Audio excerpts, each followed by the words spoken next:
천년이 참해 사탄이 그 옥에서 놓여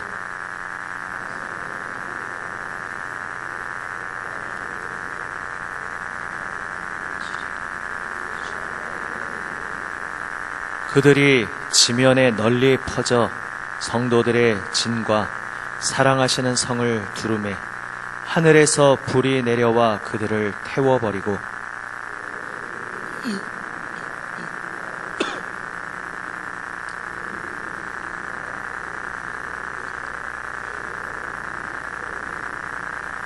또 내가 크고 흰 보좌와 그 위에 앉으신 이를 보니 땅과 하늘이 그 앞에서 피하여 간 데 없더라.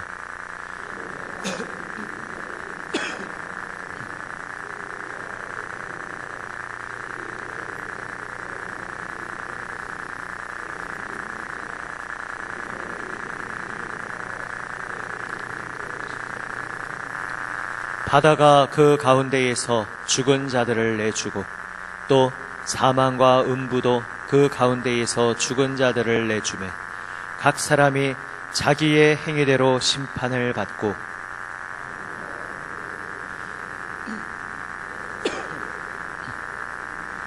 함께 읽습니다. 누구든지 생명책에 기록되지 못한 자는 불못에 던져지더라. 아멘. 지난 주간에 요한계시록 말씀을 함께 읽어나간다는 것은 특이한 경험이긴 하지만 관련이 없거나 동떨어진 사실 내용은 아닙니다. 왜냐하면 요한계시록 하면 우리가 흔히 가지는 이미지가 좀 비슷한 말씀을 한번 드렸습니다만 어떤 미래에 대한 이야기를 하고 있다고 생각이 들고 미래 중에 특별히 심판, 어떤 이 세상의 마지막 어떤 파국의 멸망 이러한 것들을 이야기하고 있다고 우리는 흔히 생각합니다. 물론 그러한 것들이 소재가 되고 있지만 요한계시록이 미래를 말하는 목적은 현재에 있습니다. 현재 어떻게 살아가야 할 것인가 그것을 말하기 위해서 미래를 말하는 것이 요한계시록입니다.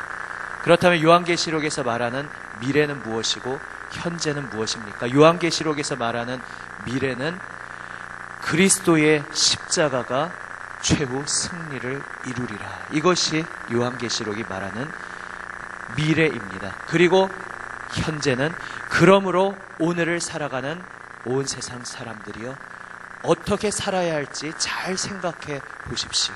이 세상이 흘러가는 대로 사실 알고 보면 하나님을 대적하고 있는 그 방향에 나도 같이 몸을 맡겨서 이 세상의 흐름을 따라 한 번뿐인 인생, 당장은 쾌락과 어떤 오감의 만족이 더 있는 듯이 보일 수도 있지만 그렇게 이 세상의 흐름에 몸을 맡겨 살아갈 것인지 아니면 최후 승리인 그 그리스도의 십자가를 붙잡고 그 십자가가 보여주는 전혀 다른 새로운 길을 따라 살 것인지 여러분들이요 잘 생각해 보십시오라고 현재를 말하는 것이 결국 요한계시록입니다.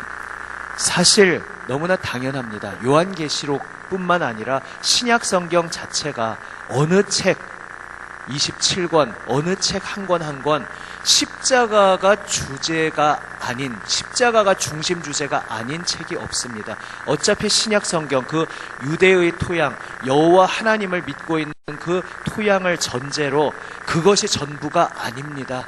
이 모든 유대인들이 가지고 있던 토양은 전제였을 뿐 이것이 완성되어 꽃을 피우고 열매를 맺는 이것이 아니면 결코 완성을 볼 수 없는 최종 핵심 절대 빠뜨릴 수 없는 중심은 십자가입니다. 이것을 말하기 위해서 신약 성경 자체가 모두 27권이 다 기록되었기 때문입니다. 십자가를 말하고자 함이 아니었으면 신약 성경이 기록될 필요 자체가 없었습니다. 십자가가 모든 구약의 그 출애굽 여호와 하나님 그 모든 역사를 완성하는 것이고 그것이 최종 계시임을 말하기 위해서 복음서도 바울의 서신도 기타 여러 서신도 요한계시록도 모두 기록이 되었던 것입니다.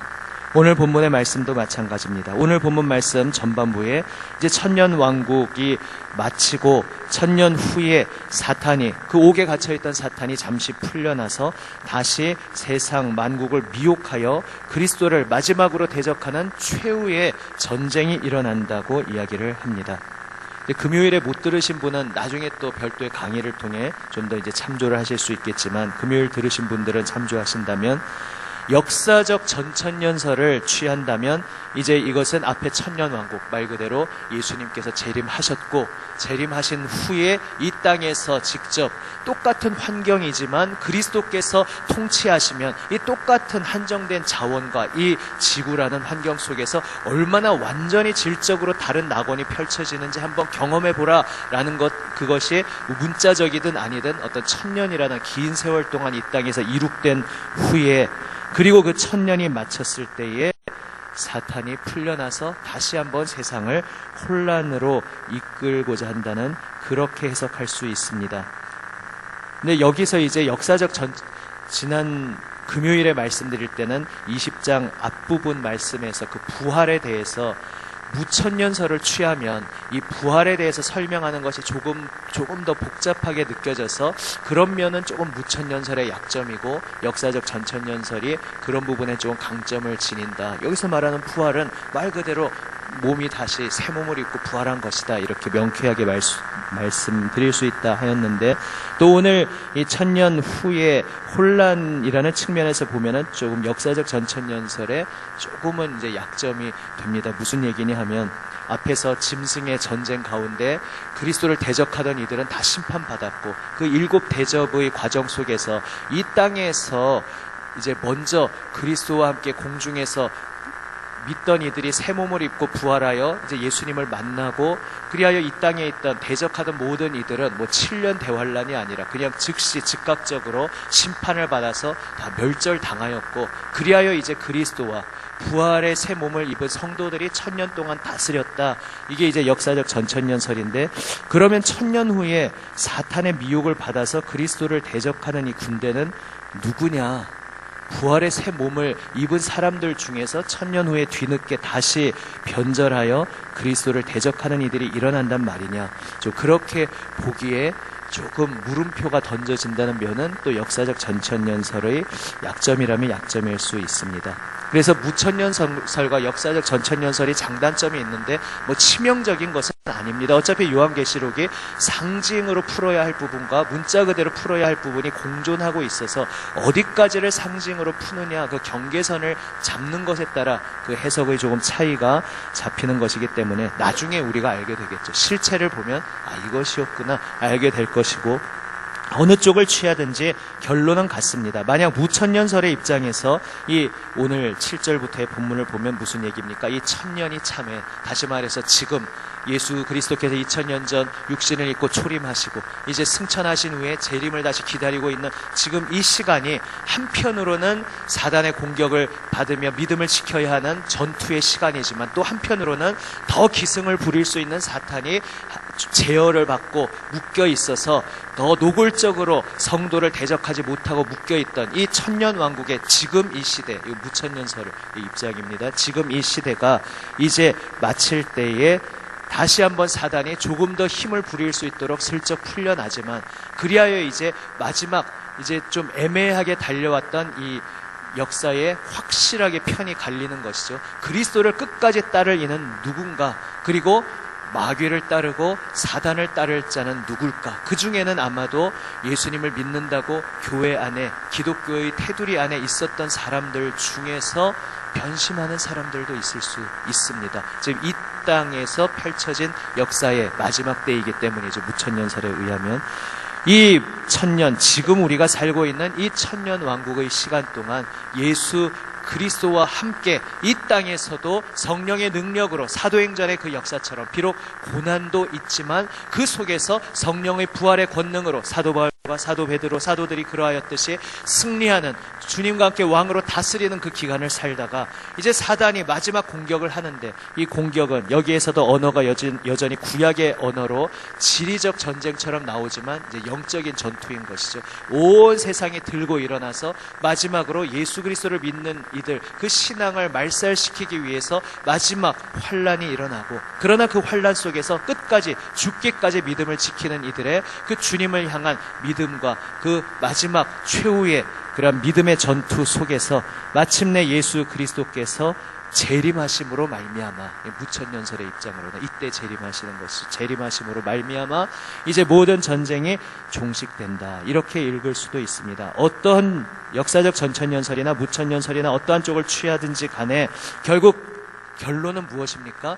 그리스도의 십자가가 승리하니 예수 그리스도를 믿었다면 그 믿음 끝까지 변치 말고 마지막 극심한 그 환란의 때가 닥쳐왔을 때, 베드로는 성령 받기 전이었지만 실패하여 3번 부인하고 넘어졌다가 회개하지 않았습니까? 넘어지지 말고 도망가지 말고 죽기까지 예수 그리스도 그 믿음의 길을 지켜야 한다. 왜냐?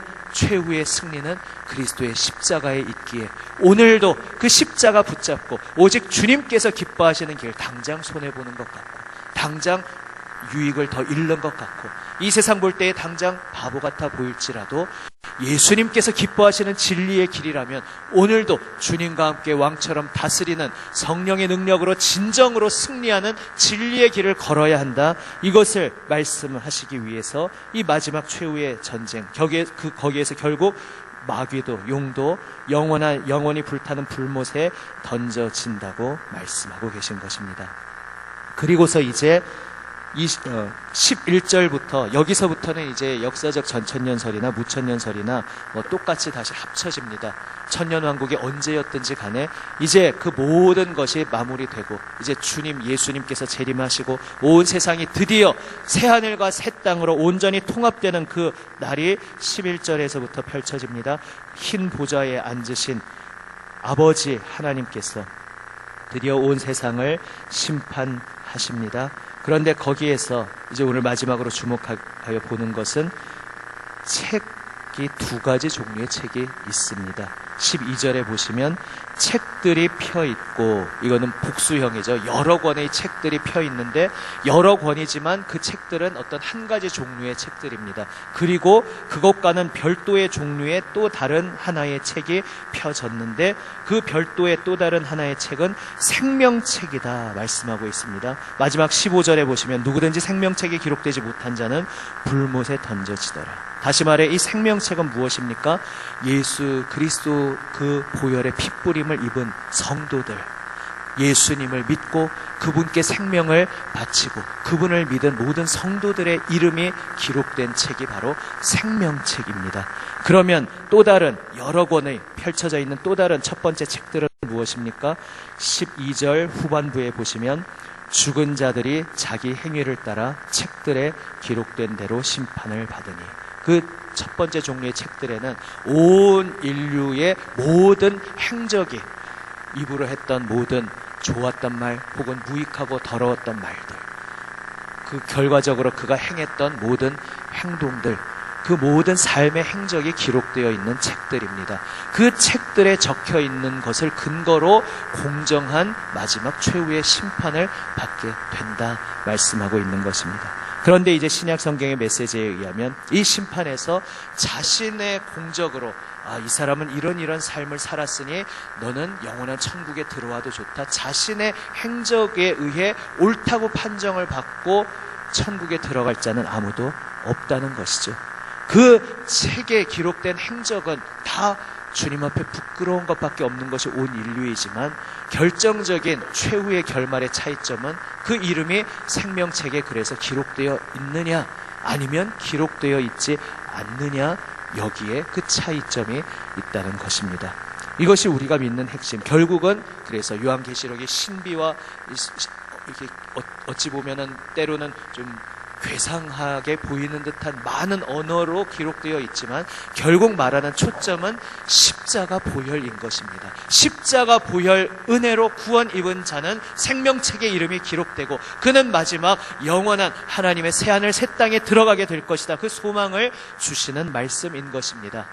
여기서 그런데 한 가지 첨언하면 아다르고 어다르고 비슷하게 느껴질 수 있지만 생명책에 기록된다는 것을 우리 기독교인들이 자칫 오해를 할 수 있습니다. 아, 그렇지. 역시 책에 뭐가 기록된든지 간에 결국 결판은 생명책이다. 그러니까 우리 종교가 기독교면 그걸로 다 된 거다. 삶은 어떻게 살든지 상관없고 내 종교가 기독교니까 나는 구원받았다. 이렇게 해석하라고 이 말씀이 있는 것이 아니라는 사실이죠. 제가 계속 말씀드리고 있는 주제입니다. 오직 믿음으로라는 것을 우리가 오해하는 경우가 있다는 것이죠. 심판은 자신의 행위대로 심판받습니다. 제가 이 말씀도 한번 질문 드린 적이 있는데 잘 들어보십시오. 예수를 안 믿어서 지옥에 갑니까? 맞는 것 같지만 제가 지금 여쭤보는 관점에서는 그것은 꼭 맞는 말은 아닙니다. 하나님이 너 예수 믿으면 살려주지만 안 믿으면 죽어. 이래서 예수 안 믿어서 지옥에 가는 것이 아니라 내가 저지른 삶의 행위 때문에 지옥에 가는 것입니다. 내가 저지른 삶의 행위에 따라 모두가 공정의 심판을 받는데 결국 내가 모두 그 죄값을 저질렀기 때문에 그 죄값을 따라 지옥에 가는 것입니다. 그런데 은혜의 하나님께서는 독생자를 이 땅에 우리를 위해 보내어 주셨고 나 자신의 행위만으로는 아무 소망이 없는 우리를 위해 죄 없으신 그리스도께서 십자가에서 피 흘려 돌아가셨고 그 십자가의 보혈의 은혜 안에 엎드려 주님, 저는 죄인 괴수입니다. 저의 인생으로는 하나님 앞에 아무것도 내세울 것이 없습니다. 그러나 저를 위해 대신 나의 죄를 짊어지시고 십자가에서 죽으신 주님, 그 십자가에서 못 박혀 죽으신 주님의 죽음은 바로 저 때문이었습니다. 예수님께서 그 십자가에서 돌아가신 것은 저의 죄를 짊어지고 돌아가신 것입니다. 고백하는 그 인생에게는 하나님께서 긍휼을 베푸시고 자비를 베푸셔서 그 믿음의 고백으로 예수님과 함께 한 몸으로 연합되게 하시고 그리하여 이제 소속이 세상에 속한 자가 아니라 그리스도께 속한 자가 되어 그 예수님의 은혜에 의해 생명책에 기록된 자로 영원한 세상에 새하늘 새 땅에 들어가게 된다는 것입니다. 심판을 받는 것은 우리 자신의 죄 때문이지만 그러나 그 속에서 선택받고 구원받는 것은 오직 예수 그리스도의 말로 다할 수 없는 은혜, 그 자비, 나를 위해 죽어주신 예수님의 보혈 은혜 때문인 것입니다. 그러므로 오늘 우리가 예수를 믿는다는 것이 무엇을 의미합니까? 저 앞에 첫 번째 책들에 내 삶이 무엇이 기록되든지 상관없어. 이미 내 이름은 여기 기록되었으니까 난 아무렇게나 살아도 상관없지. 이것이 아니라 주여, 저 책을 볼 때에 나는 그저 주님 앞에 고개를 들 수 없는 죄인인데 이제는 내가 이 생명책, 은혜의 책을 나를 위해 준비해 주신 주님을 만나게 되었기에 이제 저는 예수님과 함께 십자가에 못 박혀 죽었습니다. 저는 이제 예수님과 함께 새 생명 입은 자입니다. 새 생명 입었으니 어찌 제가 다시 죄악 중에 살 수 있겠습니까? 저는 이제 죄악과 친구로 살지 아니하고 오직 예수님만 따라 살겠습니다. 나는 이제 예수님의 은혜로 구원받은 자이기 때문입니다. 이렇게 고백하며 어떻게 해서든지 흠도 없이 티도 없이 죄와 거리를 멀리하고 주님만 따르고자 살아가는 그 삶이 바로 예수 그리스도 십자가 보혈의 은혜를 온전히 믿는 참된 믿음이라는 사실을 꼭 기억하시기를 바랍니다. 물론 우리가 걸어갈 때도 때때로 연약하여 넘어집니다. 그리고 그 때때로 넘어지고 죄를 지었던 것이 그래도 믿음의 범주 안에서 걸어온 길이었는지 아니면 그리스도를 배신한 가룟 유다와 같은 길이었는지는 하나님께서 판단하실 것입니다. 여기서 불가지론을 말하는 것이 아닙니다. 그래, 내가 지금 예수 믿는다고 하지만 끝까지 가봐야지 어떻게 될지 나도 알 수 없어. 불안에 떨면서 살아가라는 것이 아니라 늘 말씀 앞에서 내 양심이 마비되지 않도록 청결한 어린아이와 같은 양심이 깨어있도록 늘 엎드려야 한다는 것입니다. 이런 것이죠. 비유하면 이것도 한번 말씀드렸지만 배우자 부부가 있는데 배우자가 이런 일이 있으면 안 되지만 예를 들어 바람이 나서 딴 사람과 다른 부적절한 그러한 길을 걸어가는데 그 속에서 내 배우자는 마음이 너그러우니까 괜찮아, 설령 알게 된다 해도 뭐 뒤탈은 없을 거야, 괜찮아 라고 하면서 그렇게 하는 자는 이미 양심의 화인을 맞은 자인 것이죠. 그러나 혹 그런 일이 있으면 안 되지만 또 이제 실제 문자적으로 부부 관계에 좀 그런 삐끗한 실수를 한 경험이 있었다 할지라도 진정 참여하고 돌아왔을 때, 물론 배우자가 거기서 용서하고 받아줄 것인지 그냥 그것을 계기로 갈라설 것인지는 물론 전적으로 그 배우자의 그 책임에 달려 있습니다. 갈라서도 그것이 뭐 믿음에 위배되지는 않습니다. 간음의 죄로 인한 것은. 그러나 그리하여도 우리가 함께 가정을 다시 이루고 잘 살아봅시다, 용서하여 얻다고 전제한다면 그것이 말하자면 비유로 예수 그리스도의 그 은혜의 하나의 모형인 것이죠. 예수 그리스도께서는 우리가 때때로 실수하고 넘어졌다 할지라도 우리가 진심으로 참여하고 십자가 보혈의 은혜만 의지하며 엎드릴 때에 우리의 그 모든 새카만 죄악들을 보혈로 깨끗이 씻어주시며 능히 우리를 그분 품에 안아 주시는 분이십니다.